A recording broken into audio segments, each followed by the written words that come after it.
everybody, Jim Ballard here, wood turner in Tennessee.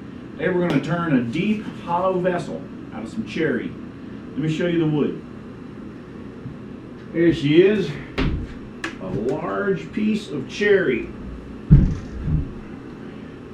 Bark on the face. I'm going to try to keep this bark on the face of the vessel. So, get it to look just like this.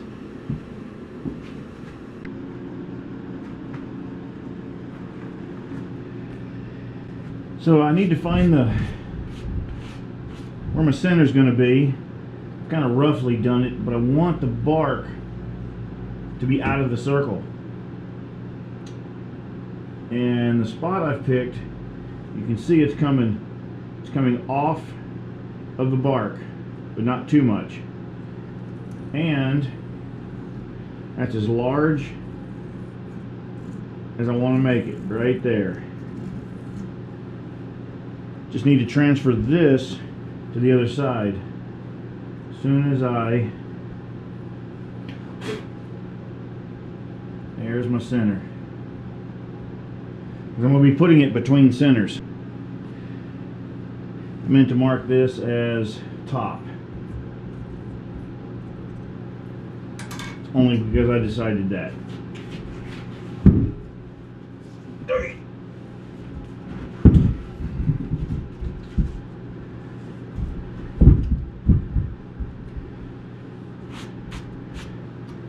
This piece is too long.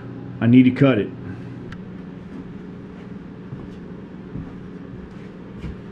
Alright, with the top here, I'm just guessing.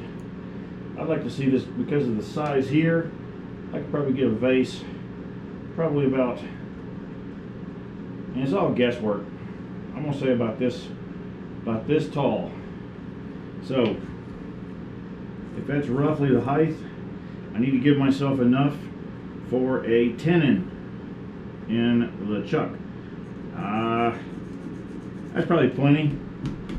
I like it. Just like that. Take that off. Now we're at a good usable length. So with it cut, get to the other side.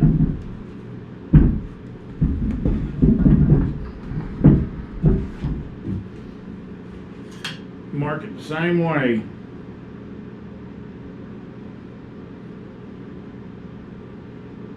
Okay, I like it.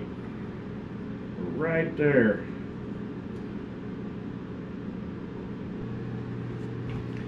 Alright, well this always makes everybody cringe because I'm using a steel on steel. But that's what a grinder's for. I like a nice deep bite. Nice deep bite.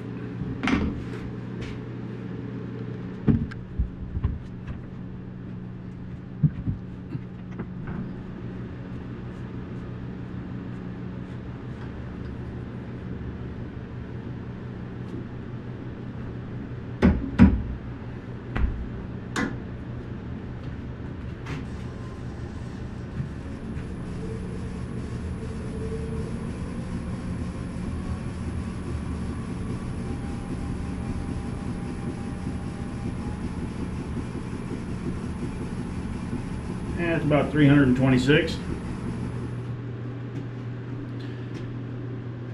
First thing I want to do, bowl gouge, freshly sharpened. I'm just going to get it totally round. Get these corners off and get to that line I drew. Just get it round, and we'll go from there. Forgot my safety glasses. 2. Here we go.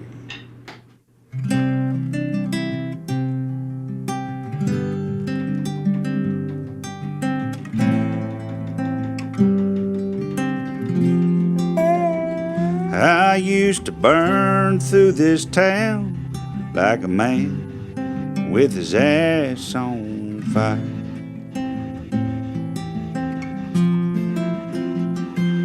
like an engine with no governor, blowing down the road with 4 ball tires. Okay, now she's all round. Left this bark on the face. It's been rounded. I like the size. Got a little crack right there. That'll come out when I turn it in. May go a little bit smaller, which would narrow this field. This is all going away right here because I'm going to narrow way down, so this will be gone soon enough. But this is initially round. Now I can start thinking about the shape of the vase. Alright, here we go. With a freshly sharpened bowl gouge, I'm going to start working on the top portion.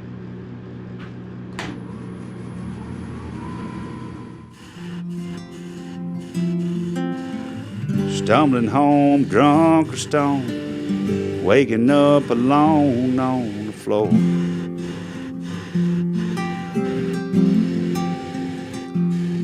But now I don't do nothing without her anymore. She keeps up with my phone, my keys, my wallet with a good credit card.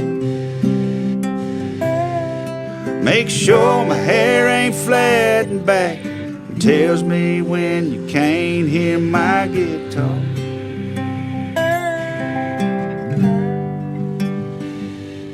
Say if you want me at your party, you better leave 2 names at the door.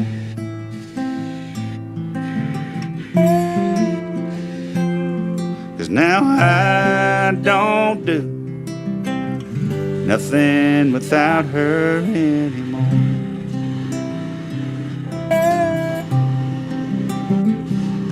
Well, I never was a kind just to sit and watch moss grow on a stone.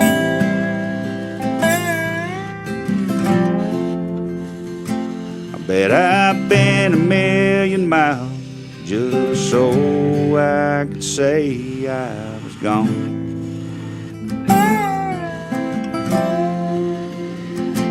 I wore my lonesome like a medal that I'd brought back some old war.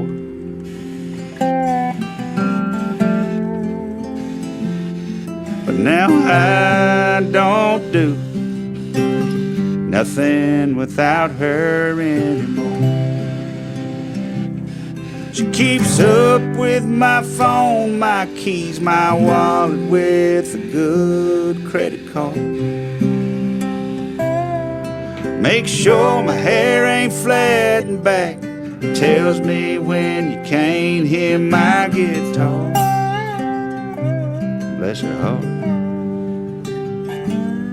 Say if you want me at your party, you better leave 2 names at the door.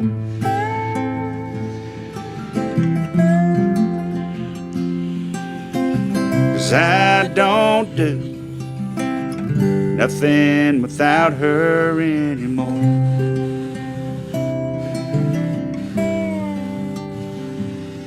So just take us both or leave us when it's our time to come home, Lord.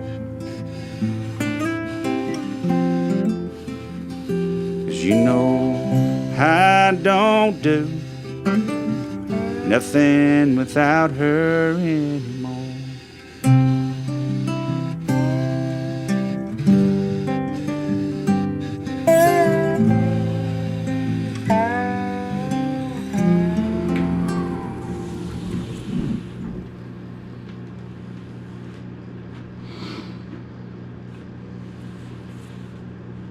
Alright, gonna make the tenon. Pretty large chuck, got it opened up all the way, and I'm setting the calipers to be just under the largest opening. I'm going to transfer that to the tenon and get it at least as deep as this. With the calipers set, I'm just going to go ahead and do this full length and just make sure I've got the tenon the right size, and then I can adjust how far I want the bottom of the vase to go down in it, and then I can cut it off the length from the back side.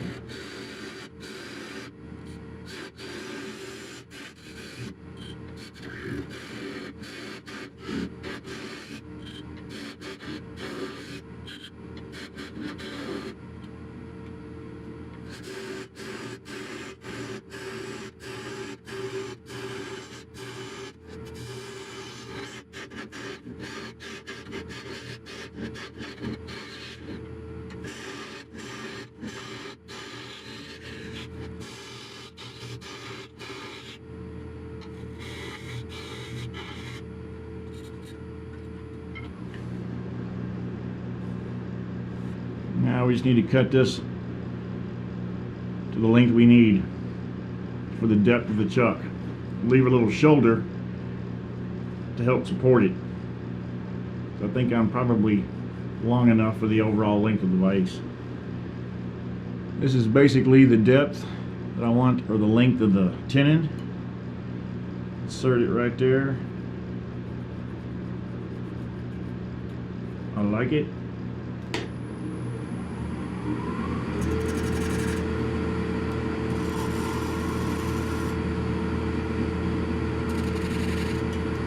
Looks pretty good. Go ahead and establish it.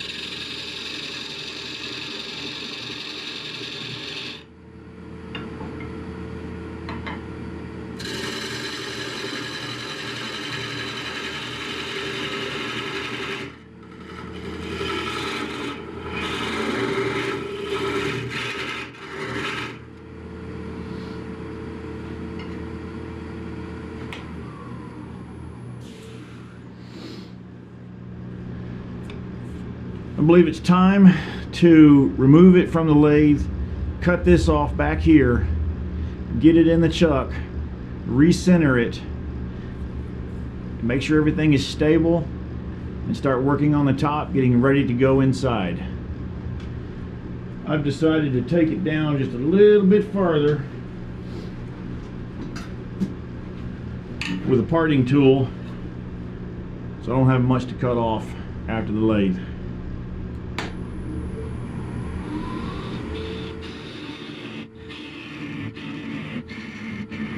It was easy enough just to cut it off what little bit I had, just cut it off with a small saw. And well, now I'm going to put it in the chuck.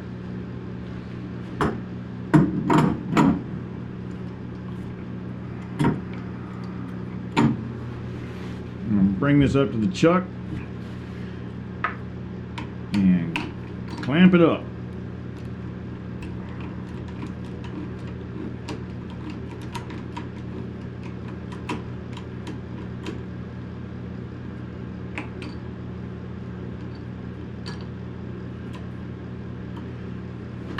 I like to use the old center,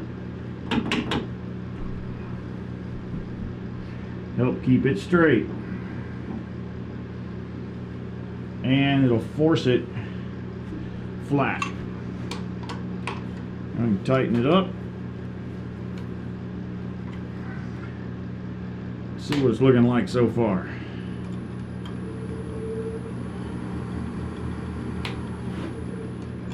Recentered. Tighten it all the way up.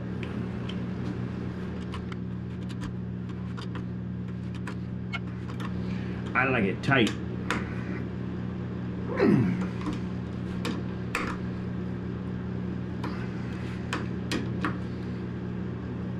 That ought to do.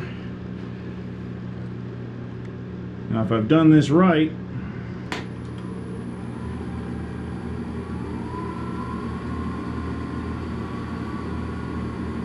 I should be able to remove the tailstock. That's not bad at all, because right now tailstock's not holding it at all. That's great. This is about the time I like to go ahead and recenter it. But I'm going to take the take the top and get it, this part right here, get it a little bit closer, so it's less stress on it when I don't have the tailstock in it.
Well, now that the hollowing jig is all set up, I'm gonna go ahead and get her hollowed out. I'll speed this up for you. So while I'm doing this, just enjoy another song by a great friend of mine, Michael White.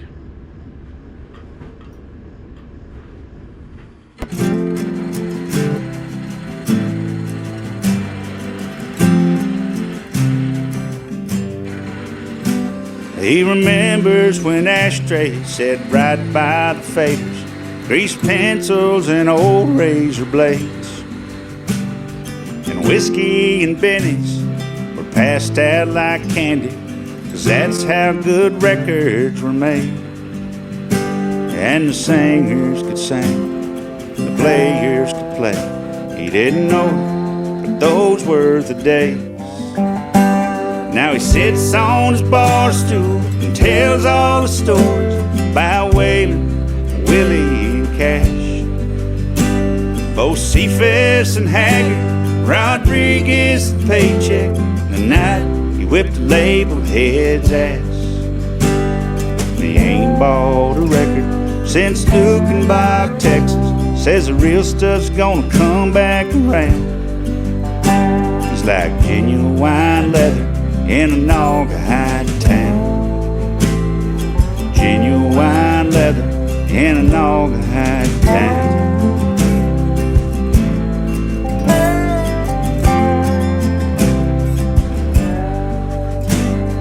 From analog tape to Pro Tools and hard drives, he tried to keep up with it all. But just like the women he couldn't make happy, the writing was there on the wall. Now he don't get the call, but it's just as well, 'cause the music has gone all to hell. So he sits on his bar stool and tells all the stories about Waylon, Willie, and Cash. Both Cephas and Haggard, Rodriguez and Paycheck. The night he whipped the label head's ass. He ain't bought a record since Luke and Bob, Texas. Says the real stuff's gonna come back around. He's like genuine leather in a Naugahyde town. Just just genuine leather in a Naugahyde town.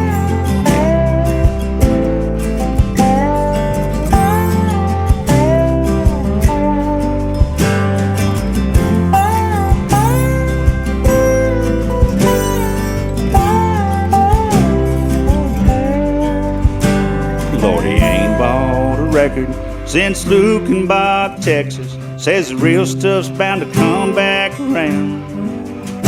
He's like genuine leather in a Naugahyde town. Genuine leather in a Naugahyde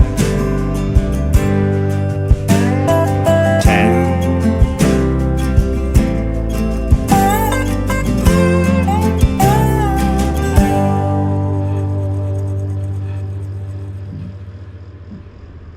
Now that we've got it all hollowed out, I'm going to let you look on the inside, and it'll be time to do all the sanding. Let's take a look.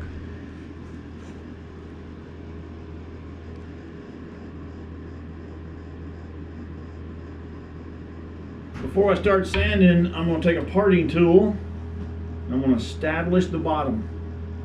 Not real deep, just enough to show where the bottom will be as I begin to sand.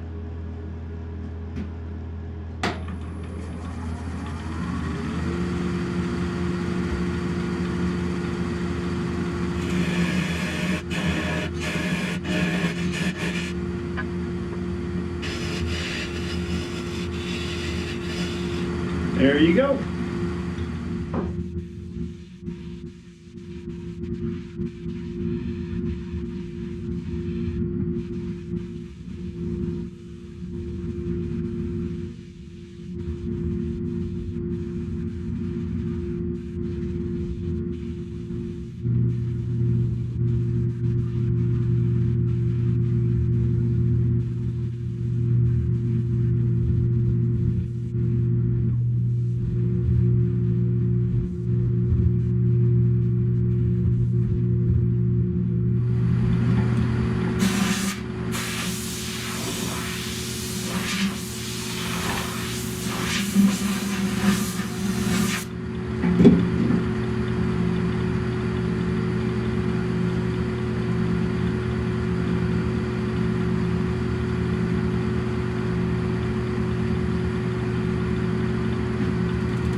All sanded up.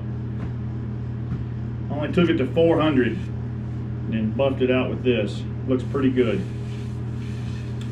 I'm gonna shoot a little finish on it.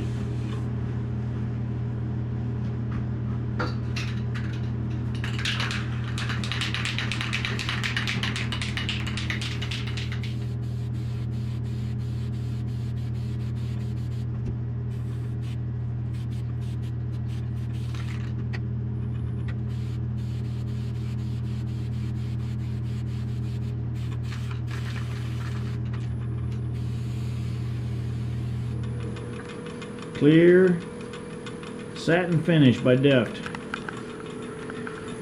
First coat of finish didn't turn out too awful bad.